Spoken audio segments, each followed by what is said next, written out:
All right, folks, this is Cutting Through the Noise. My name is Jason Ray. I am one of the co-founders, CEO at Paperless Parts. And with me, I have Colton Erickson, our CISO. Colton, what is a CISO? What does the acronym even stand for? Jason, first of all, thanks for having me. A CISO is a funny way to say one of the security acronyms in this space, but it effectively stands for the Chief Information Security Officer.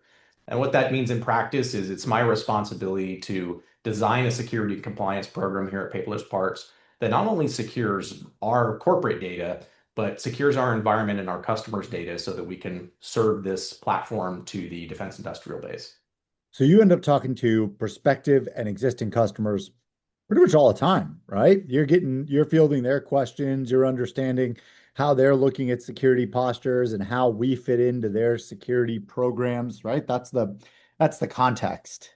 Exactly. And there's always tons of questions that comes up around, how a given technology fits into, another organization's security model and threat model and plan, and how those things all come together from a provability standpoint and the compliance frameworks. And that's exactly where I step in. So it's a very regular conversation that I find myself having on a pretty regular basis. Rough guess here, what percentage of contract manufacturers, job shops have a CISO that you've It, spoken to? it, it is probably the minority, is my sense. Yeah, so 5, 10% maybe. Absolutely. Yeah. Yeah. Yeah, we don't see it very often. It's usually head of IT plus Mhm. consultant trying to figure it out. So one of the things I loved about you joining the team, and I think it's alignment in mission, right? We care about American manufacturers here. We care about the defense industrial base, and I think we share the same perspective that it's everyone's responsibility to make sure that intellectual property, especially defense data, is protected. It's a commitment that contract manufacturers are making to their customers, but it's also just a general commitment to being a part of the defense industrial base. And what we're hearing and what we're seeing in the data is the next 5 years are going to be big time defense industrial base years, substantial ramp up, significant spending. So I think now is more than ever important to be having this discussion because you have a few different things converging with CMMC compliance. You have the defense industrial base ramp up. You have a shift from really big platforms that maybe you make a handful of them to mid-tier platforms that you're making hundreds of across many different primes. You have new primes stepping in, like Anduril is now coming onto the scene. So more than ever, you've got a lot of data flying around, and you have new regulations on how you're supposed to be handling that data. And so I think this comes back to two key vectors that you and I were talking about, which is how do we make sure that American manufacturers, the folks that are actually making the parts that go into these systems, how do we make sure that they are A, protecting the data the way they need to be, so compliant to the letter of the law, doing their duty as a part of the defense industrial base, but then B, how do we also make sure that when they're going out and they're choosing products, they don't pick products that are not compliant and then end up in a situation where they become reliant on an ERP system, a QA system, a quoting system, you name that system where you're storing data that then gets flagged in an audit. And now you have to very quickly rip out that system and try to figure out something else. And so when Colton and I were chatting, looked at those two pieces and we said, well, you know, the best defense is a good offense. And I think everybody should be going on the offense when you're in an evaluation. You should be asking hard questions. So, Colton, put yourself in our customer shoes. If you're evaluating a software solution, and we can bucket them into cloud and on-prem, but what are you thinking about and what questions are you running through? And I'll teaser alert. We'll make these questions downloadable so that everybody has this and you can take this. Whether you're a paperless parts customer or not, doesn't matter. We want you to have it so that you can make good decisions for your business. The country's counting on it. Yeah, it's a great question, and to be honest with you, I can put myself in our customer's shoes, but I don't even have to because it's just a matter of the day-to-day responsibilities here at Paperless, right? I have to vet and evaluate our own suppliers and our own cloud providers and our own software service providers to ensure that not only they can fit into our security model, but that as sort of a trickle down of responsibilities that therefore they fit into our customer security model as well. So this is something that I'm looking at end to end constantly. You touched on an interesting point there as well, which is, you kind of broadly have two different buckets of software suppliers. You have the traditional software suppliers that are writing software that's installable on your own servers and deployable on your customer's premise and so forth and so on. And then, of course, you have the more modern cloud service providers and SaaS platforms, and that is very much what Paperless Parts embodies. So we're going to focus most of this discussion and orient most of our recommendations and how we might vet one of these platforms from a cloud perspective, and maybe where it's useful and unique and interesting, just call out where this might be different for on-premise software suppliers. But to Maybe we could demystify something really fast. Does being on-prem automatically mean compliant? no, Okay, yeah, amazing. At yeah, least, the devil is in the details with that for sure. okay, I wanted to make sure because I've heard so many times, oh, well, we meet compliance. We let people download it and put it on their servers.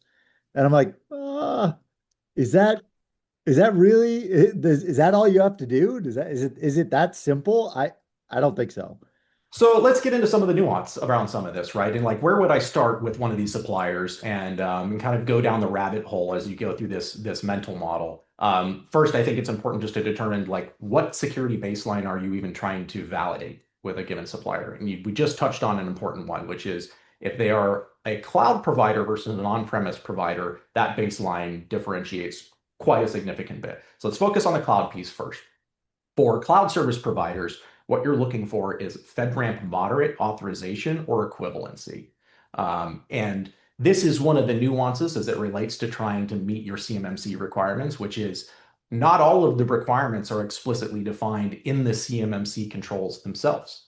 The very thing that is requiring these businesses to get CMMC is DFARS. And DFARS is also the contractual mechanism that requires organizations handling controlled defense information to utilize FedRAMP moderate authorized or equivalent cloud service providers. So there's a little nuance in there when companies are engaging with external service providers, which is how CMMC officially defines cloud service providers, that some of them are looking for CMMC certification in their cloud service provider, when in fact, what they really should be looking is for FedRAMP moderate authorization or equivalency. So you're saying cloud service provider. Let me just pull the thread back on this really quick. And that's probably a bunch of different analogies there tied together, but let's pull the thread on it. So I am a software company, and now I tell everybody that I'm hosted on GovCloud. Am I CMM? Does that make me FedRAMP moderate now? Like if I stand up my product in the GovCloud, have I done everything I have to do? Because the number of companies where I see GovCloud logo on their website next to CMMC, and then you ask them, and it's like, oh yeah, well we're hosted in GovCloud. What is it? Does that do it? Now have we solved it? Unfortunately, not. Unfortunately, it goes quite a few layers deeper than that. It is great when you go and you can deploy yourself on a GovCloud. Of course, you're going to inherit a bunch of the operational controls that GovCloud has effectively solved for you. But in any one of these models, there is this concept of a shared responsibility, right? Where both the cloud service provider or the software supplier has some set of responsibilities and you have some set of responsibilities. And in that example you just provided, the cloud provider is going to meet some of your set of controls. One of them maybe being, hosting and access control for, physical access to data center and some other things like that. But most of it also involves around how you deploy, operating environment, who has access, permission levels, and these sort of things. So when you look at a cloud service provider or a software as a service provider like Paperless Parts, simply saying that, hey, we're hosted in AWS GovCloud or Google GovCloud or any of the others is not enough.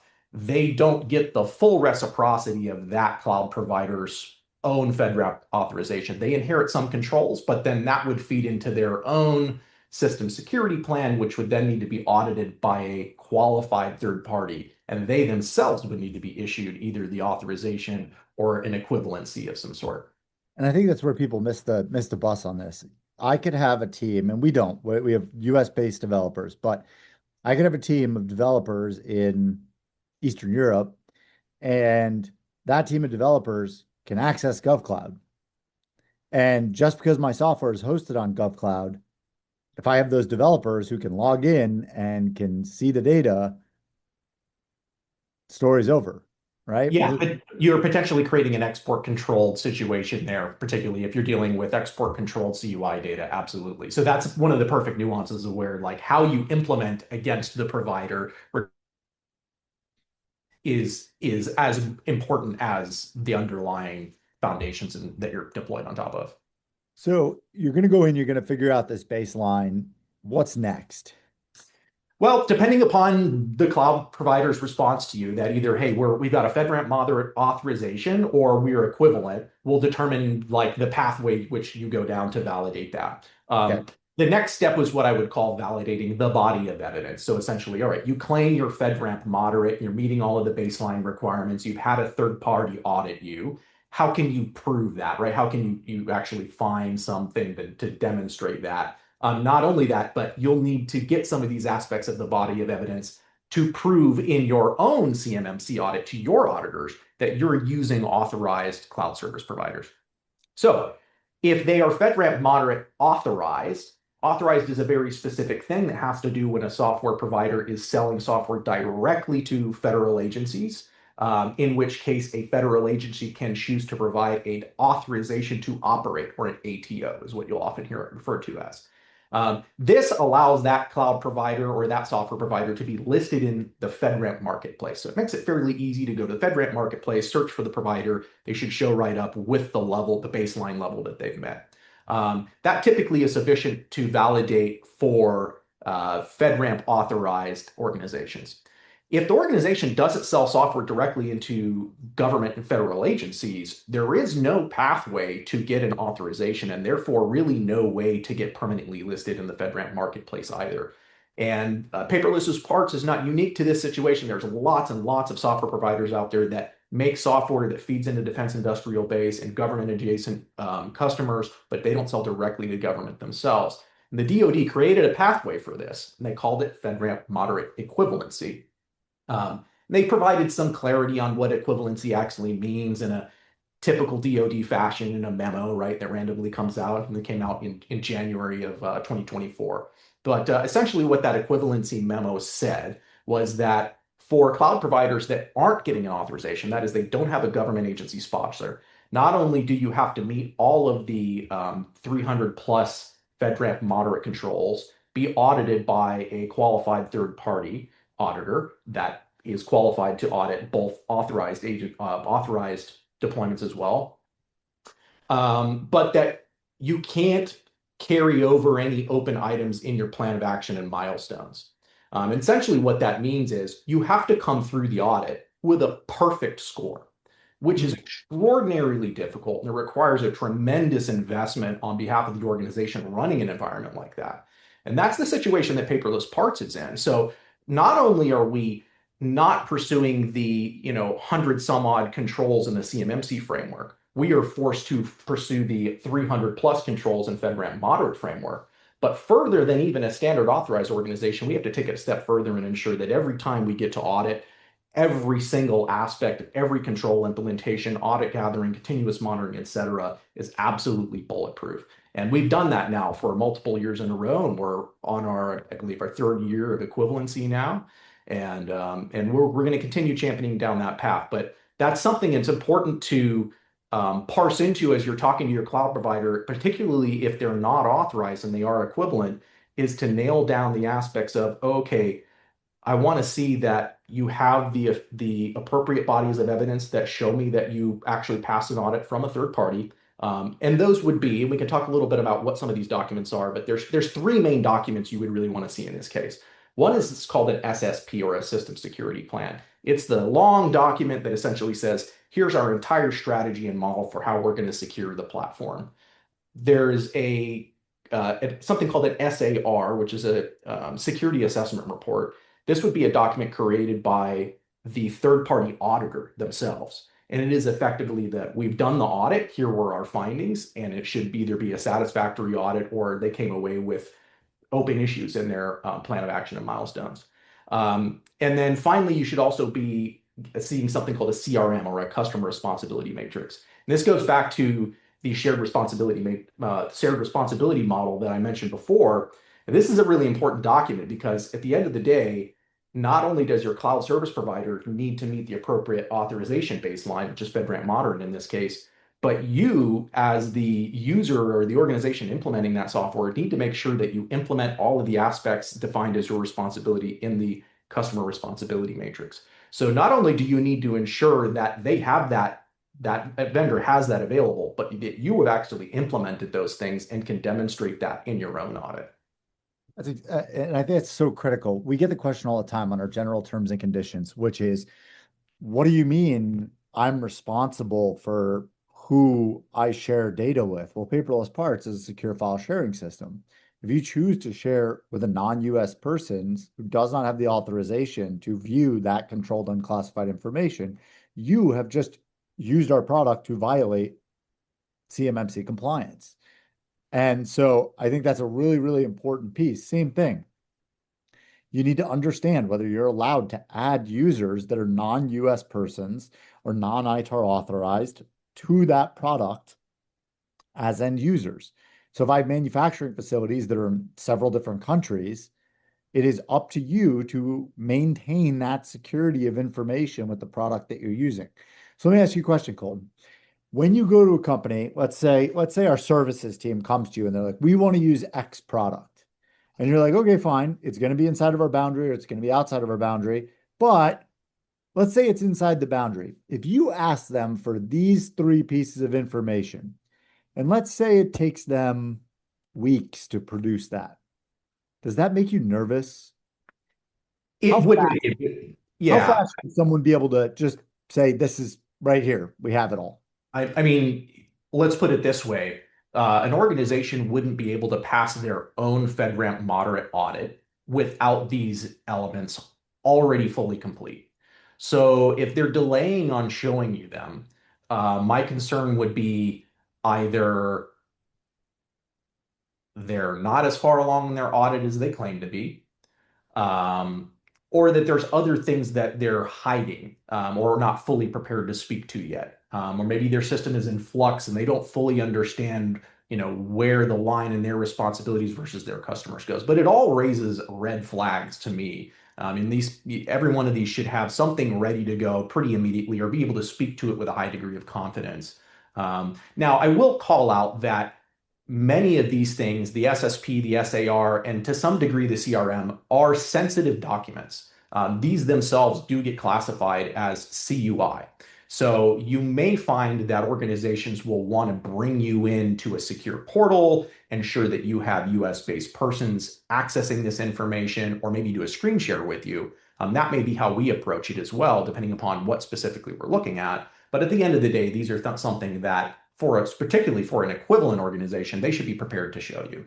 If they're a FedRAMP moderate authorized organization and they're displayed in the FedRAMP marketplace, there may be more hesitancy to share some of these documents because they can show the validity of their posture by simply being listed in the marketplace.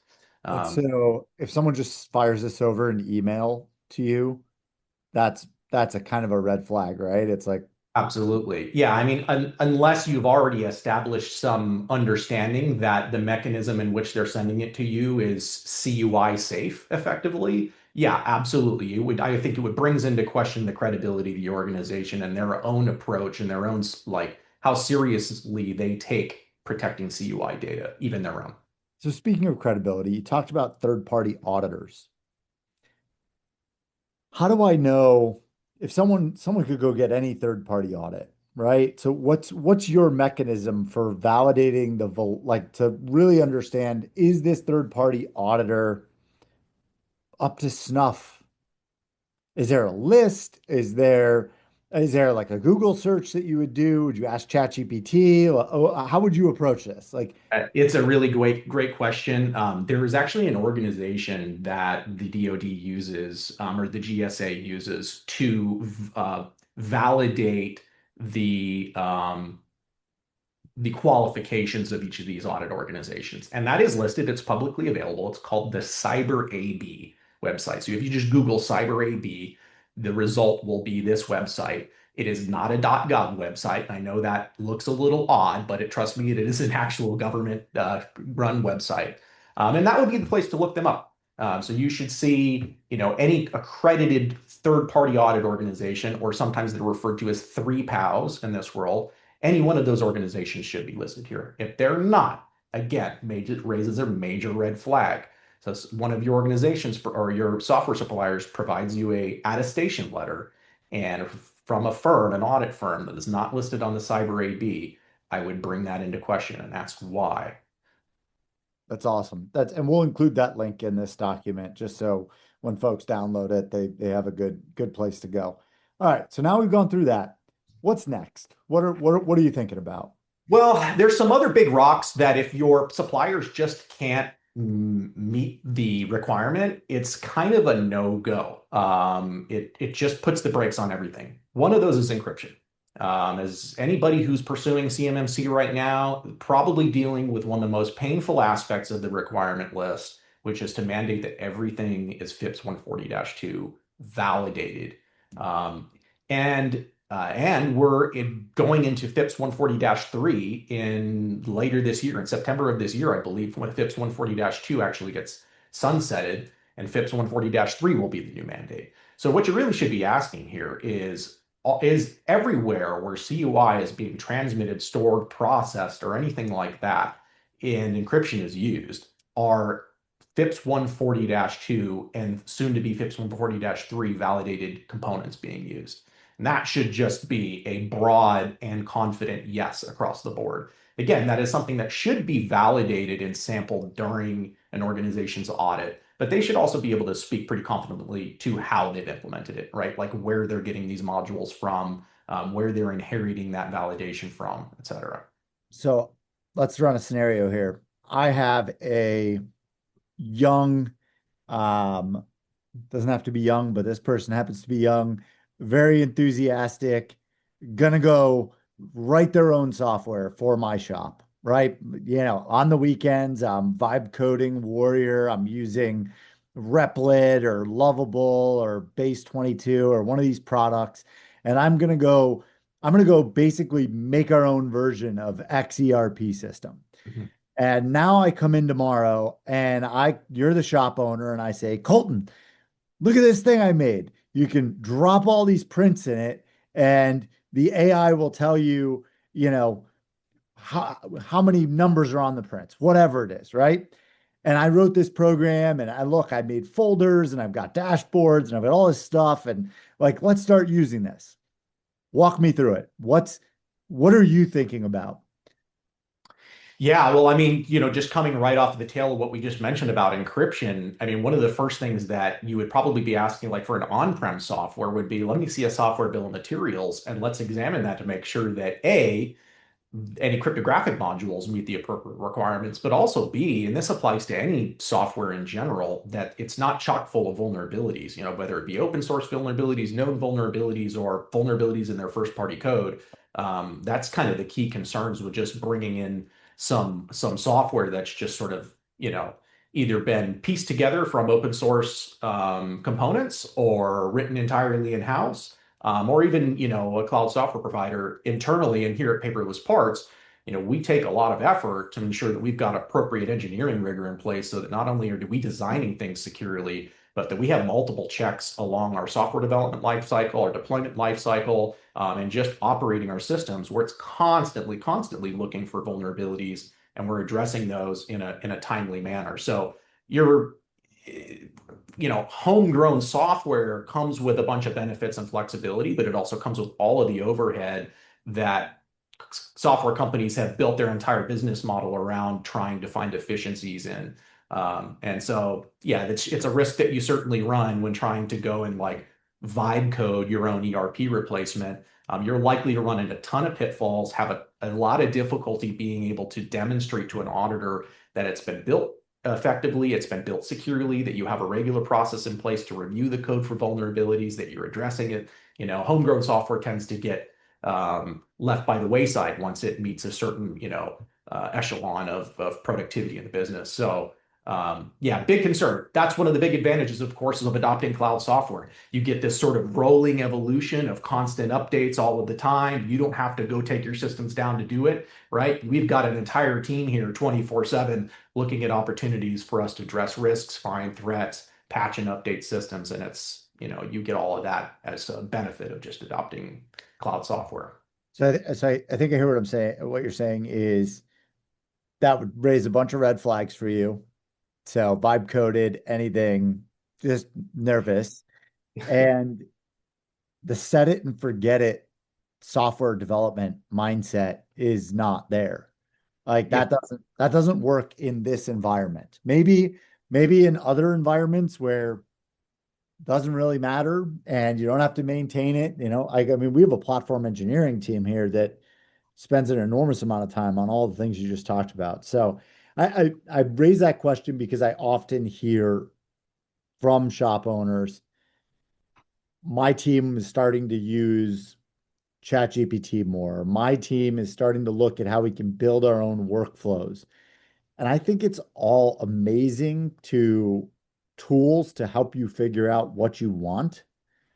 But I encourage folks to stay true to your core business. You're really good at making parts. We're really good at making software. Right. And the plausible deniability that comes along with having software vendors and being able to say, well, we checked our software vendor and they were responsible for this is is powerful. Very, very important for a lot of reasons. So let's go to the next step here. And so we've looked at the baseline. We have reviewed a body of evidence that we've gotten quickly. We have asked the hard question, which is FIPS compliance and what's your encryption standard? And we've gotten a really quick response. So are we done? Is there anything else we should dig into? There's a good percentage of the businesses that we deal with that are not dealing with standard CUI, what I would call sort of the baseline CUI. So CMMC itself is primarily designed to help organizations manage and protect, process, store CUI data. But CUI data comes in many forms, and we won't go into all of those different forms, but one very clear distinction between what I'll call basic CUI and a type of CUI specified data is export control restrictions, right? There's a couple of different types of CUI that have this export control applied to them, but a good percentage of the customers that we have that are dealing with CUI are dealing with export controlled CUI. And so we've actually designed paperless parts to meet all of the requirements around export control as well. So there's two major things that we've done here that you probably want to explore with your other cloud service providers to understand whether or not they would meet the requirements if you're dealing with export control data as well. One of those is US personnel.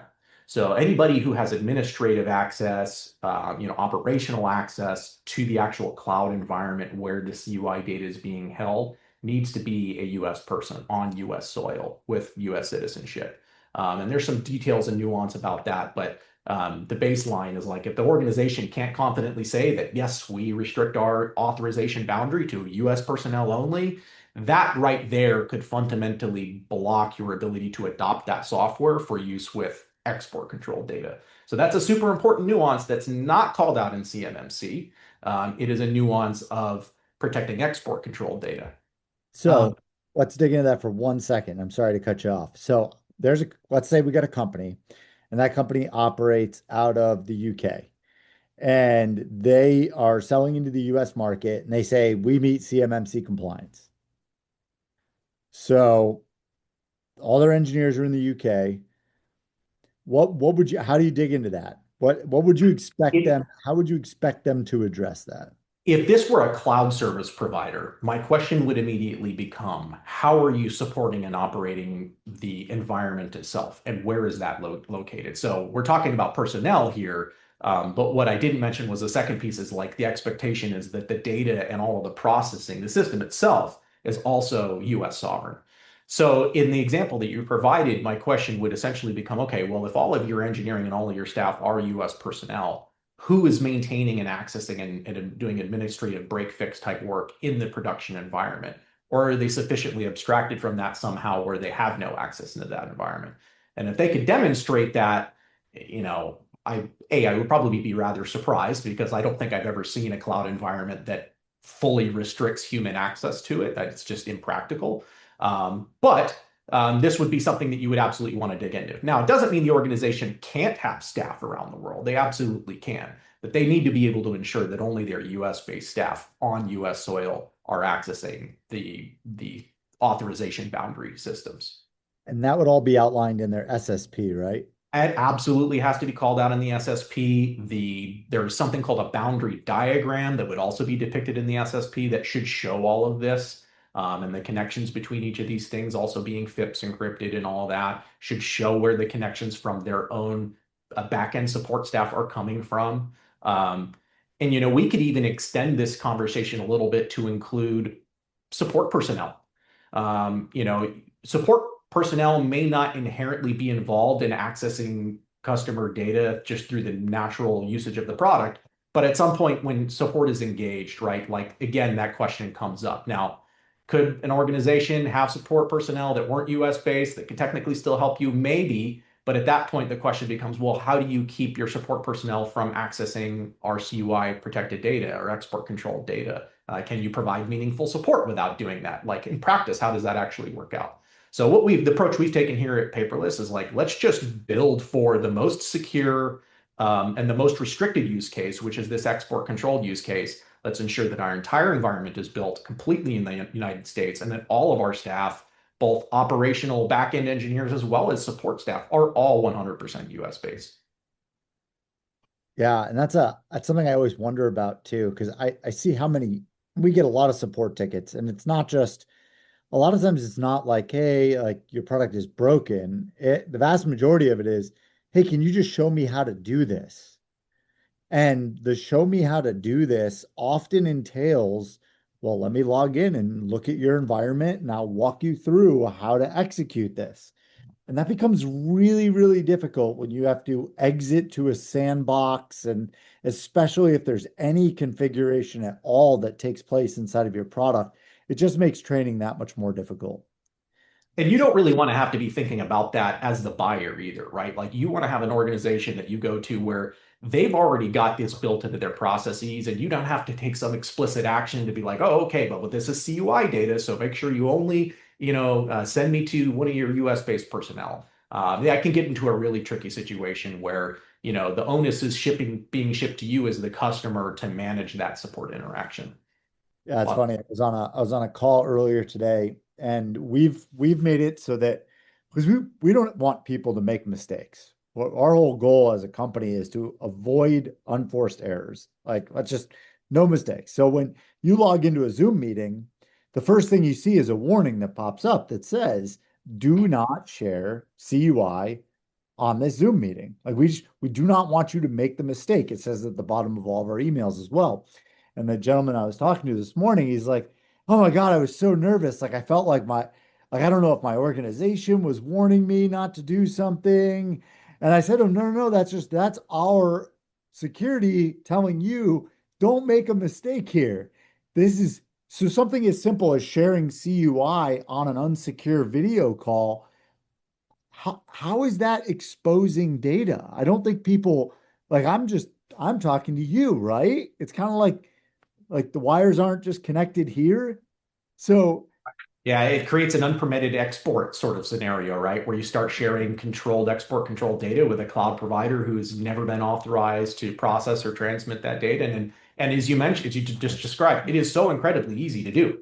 So the more you have to stop and think about it, the more danger zone there is, the more likely you are to step into a pitfall. And the more you can just go, oh, I just know they've got it, right? I use it this way. I make sure I meet my obligations and responsibilities in terms of how to configure and use it. I have the appropriate procedures internally. And then it's kind of out of sight, out of mind. Of course, it needs to be sort of ever present, but at the same time, you don't want it to be something you're constantly worried about falling over at every single interaction, which it can be, right, in an organization that's not designed appropriately for it.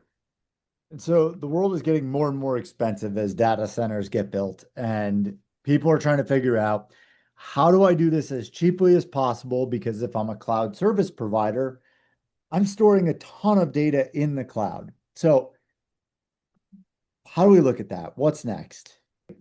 If I have a data center that's not in the United States, or if I'm buying a product that is from the UK, maybe they're stood up on GovCloud in the US, or maybe they're hosting the data somewhere else. What are you looking for there?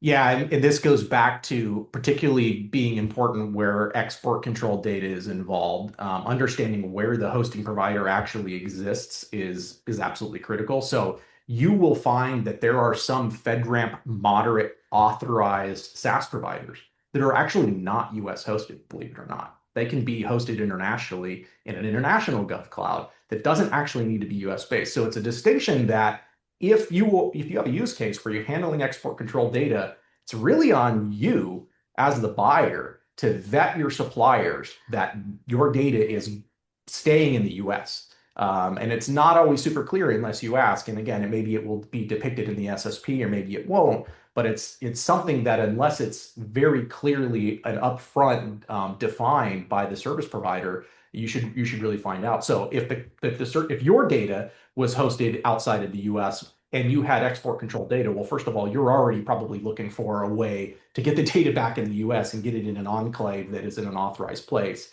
But then, of course, as you share that data with other providers and adopt CSPs, the same thing applies.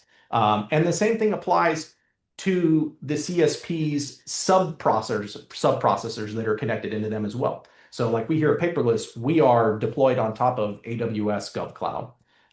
And they are effectively our sub processor. So they, of course, are FedRAMP high, actually, in the environment that we are deployed on. That doesn't mean we are FedRAMP high. It means we are FedRAMP moderate, but we are deployed on a FedRAMP high environment. And so in a similar way, it would be the onus of the buyer to go and ensure that they're actually deployed all end to end, right? Everywhere where CUI may exist, they're deployed 100% in the US. And then also, do you have a really clear understanding where if there are components of the service that you want to utilize that are not in the US, that where those exist and how to guardrail for those effectively, right? Those may actually pop up, and this is another topic we can potentially revisit here in the customer responsibility matrix. So in that document that you should be obtaining, like kind of right at the outset when you start talking to your cloud service provider, that document is going to have a long list of all of the 110 CMMC controls and how every one of those is being met by that provider. And it's important to go through those 110 controls and understand, all right, for me to be able to meet this shared responsibility model and actually pass my audit with this inside of my system security plan, I need to do all of these things. And so you need to make sure that you can actually meet all of those obligations. Some of those obligations may involve leveraging, a common example would be an SSO provider or your own IDP provider so that you can centralize your authentication, but it also allows you to apply a bunch of other unique authentication related requirements that need to come in under CMMC. One of the most obvious ones being, or ubiquitous ones being multi-factor authentication. So depending upon the flexibility of the software and the level of capability that software has, with built-in functionality, you'll need to go through all of these things and understand that's really where the rubber meets the road in terms of your own implementation. The other thing that will get called out in these CRMs is usage-related information. So for instance, if you have a use case bringing in a certain type of information, let's use paperless parts as the example here, where you're bringing in some part data, that part data is CUI. One of the responsibilities of customers to actually mark that data as CUI, indicated as such, so that our system can treat it with the appropriate controls. And also so that our system can enforce the appropriate permissions so that folks who are not authorized to see CUI data, both in your organization and in ours, won't be able to access it.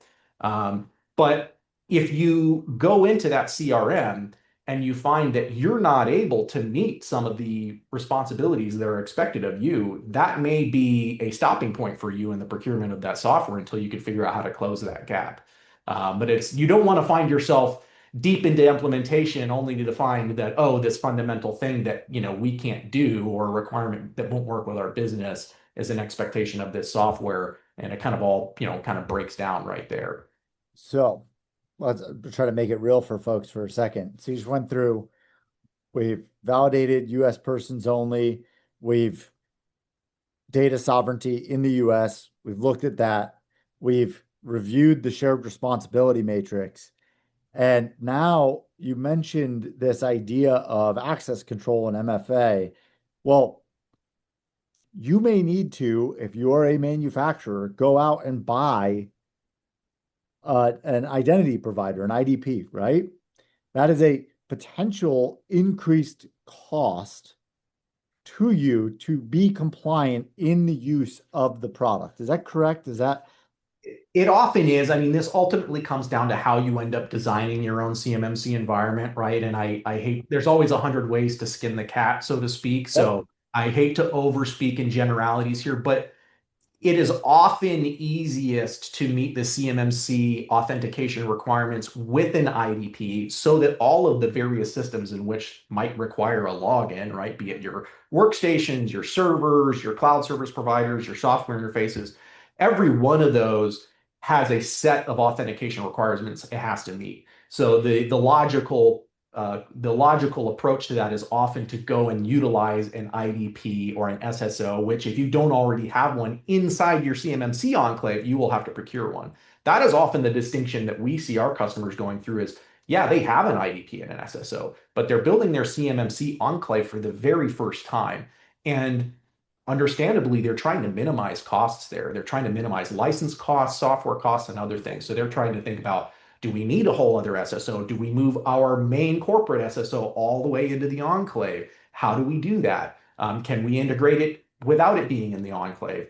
In any case, I mean, there's a lot of different ways to, and it's pretty much up to every customer to figure out how to navigate that. The thing you really want to look for is CSPs that can integrate well into your environment, ones that support the common IDP protocols like SAML, and we do that here at Paperless Parts.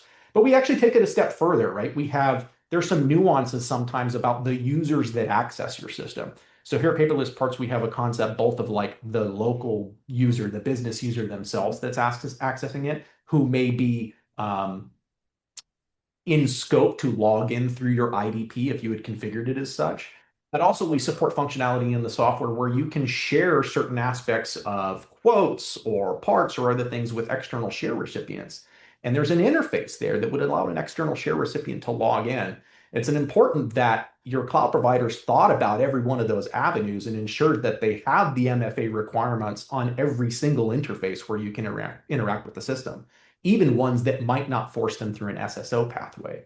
And so these are like sort of the unique nuances of evaluating each cloud service provider in their own subjective use case in a way. But it's important to see that the service providers also thought about all of these things. And again, these should be called out in the customer responsibility matrix. So, we've taken the steps here at Paperless to integrate built-in MFA, not for both sides of the users, just in case you don't have an IDP, though we absolutely still recommend integrating with an IDP as the best practice anyway.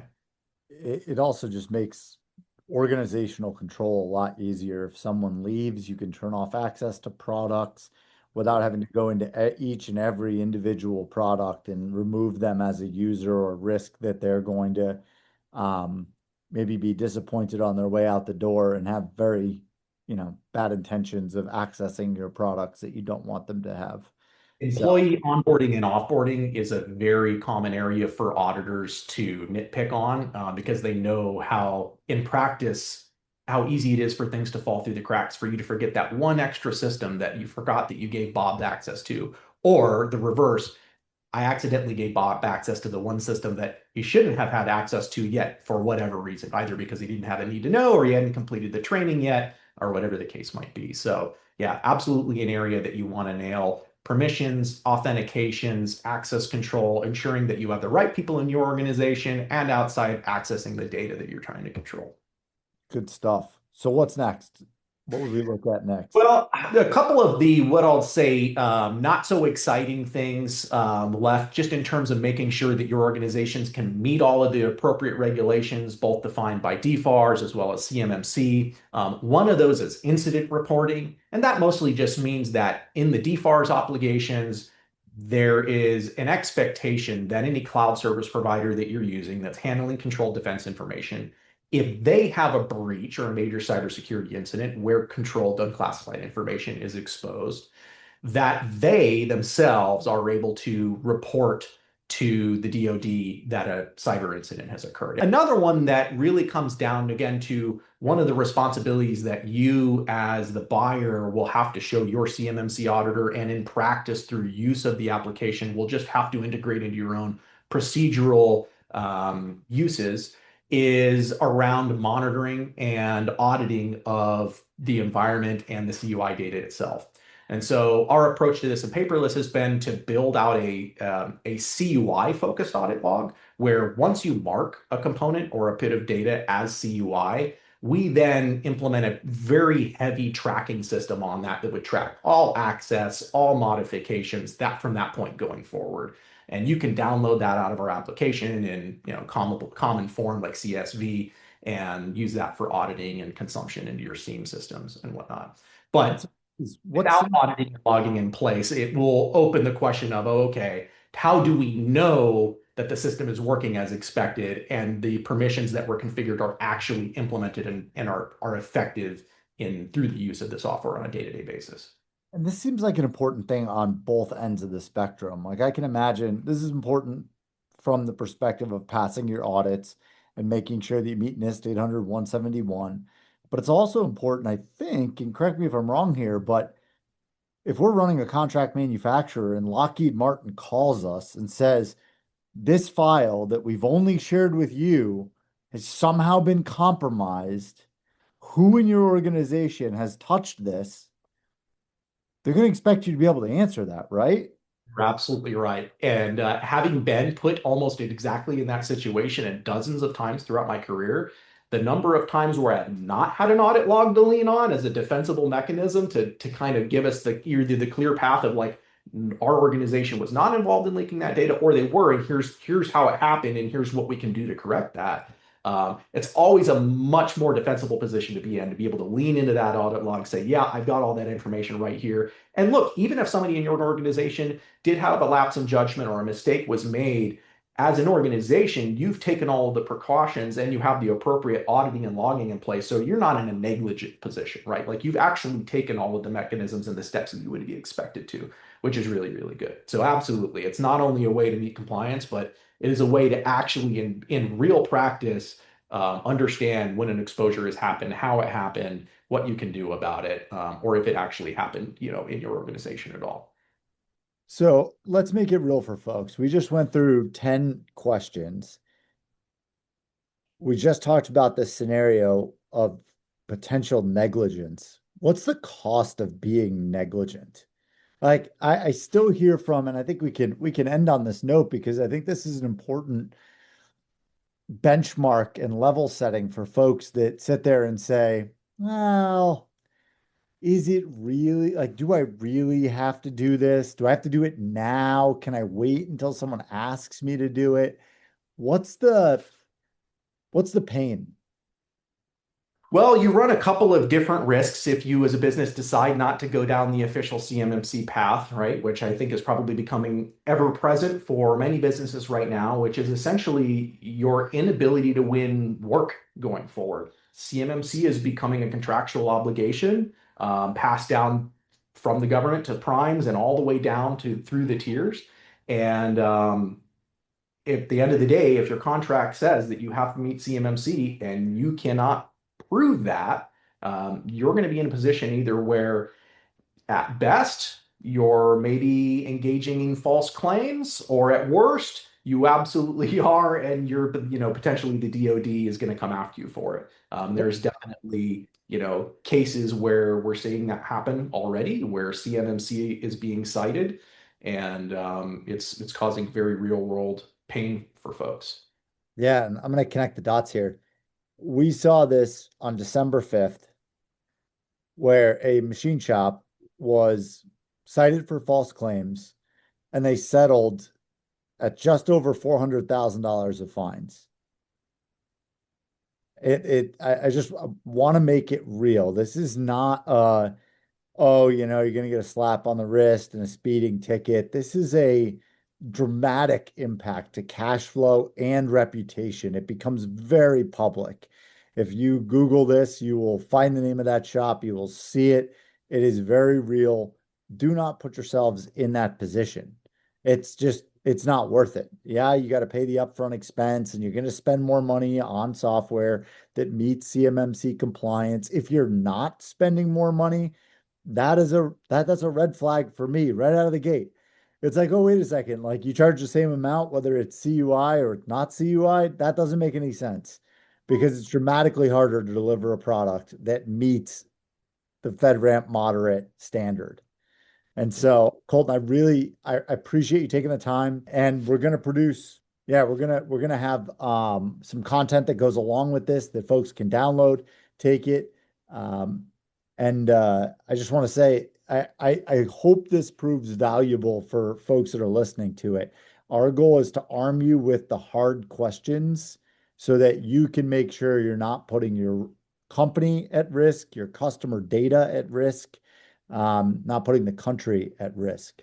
So I really appreciate you all taking the time to tune in. This is cutting through the noise where we try to get to the brass tacks of issues without having a lot of fluff floating around it. So, Colton, thanks so much for joining me. I really appreciate it. It's been a pleasure, Jason. Let's do it again sometime. Oh, we will.